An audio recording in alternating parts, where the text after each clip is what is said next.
Your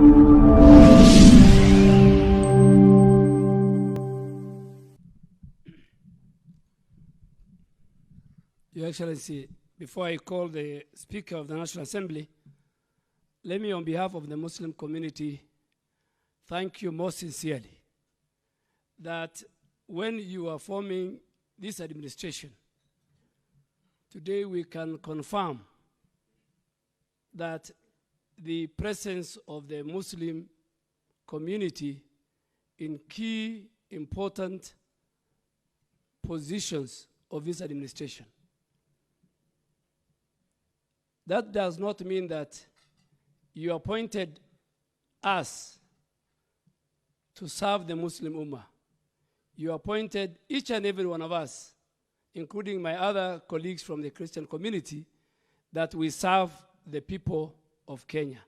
But our position reflects the inclusivity, the diversity of the government that you have formed. In all aspects of this administration, and on behalf of the Muslim community, we want to thank you.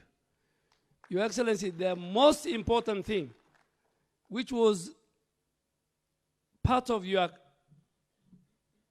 campaign strategy and manifesto, was to bring an end to the culture of extrajudicial killing, the culture of discriminations against certain sections of our community when it comes to citizen rights. Your Excellency, you will be the first administration that will address and has addressed this matter. That if you are called Mohammed, Hassan, and Osman, you'll be treated differently when you want to access certain important government citizen documents. Your Excellency, nataka niwaambie wasitumie maandamano mwezi wa Ramadhani. There is a world of difference. This is a month of peace. Na hata walipiga maandamano paka 20th of Ramadan. So hata wakituambia ati wanangojea Ramadhani ishe, sasa ungetuheshimu siku ya kwanza.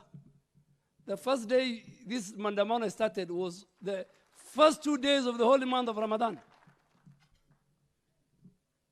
And Your Excellency, because you and the Honorable Musalia and myself, we are part of the original partners of the leader of the opposition in 2007 and 5.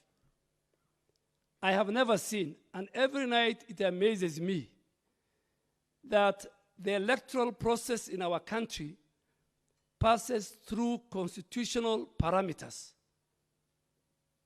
The preparation of the elections, the conduct of the elections, the announcement of the results, the position of the Supreme Court.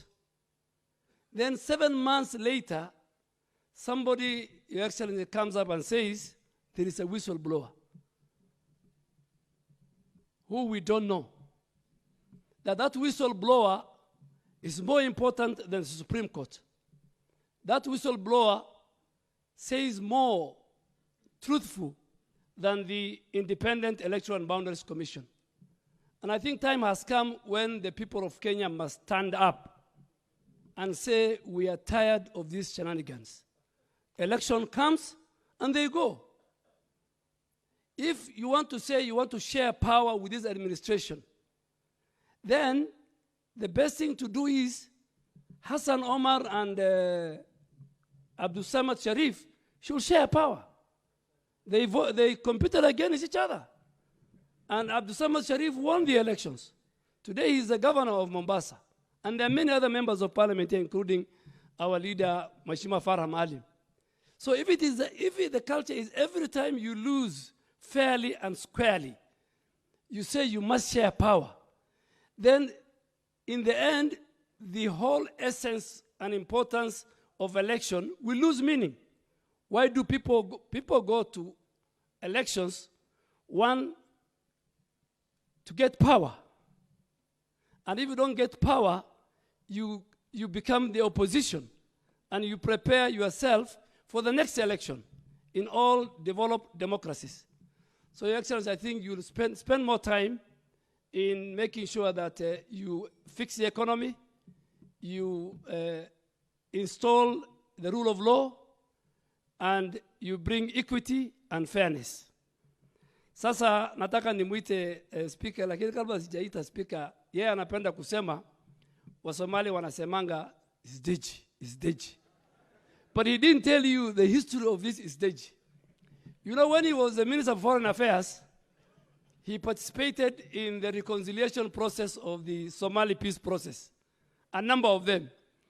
And he told me one time, he told me at the heat of the matter and the reconciliation, there was a lady who stood up and she slapped a man. She slapped and she knocked him down. So the rest of them came up. When the guy wanted to beat the lady, they told him, it's deji. So, Honorable Speaker, it's your turn. Please come and talk to the Muslims, and then invite the Prime Cabinet Secretary, who will in turn invite the President. But at least people know the history of Isdeji.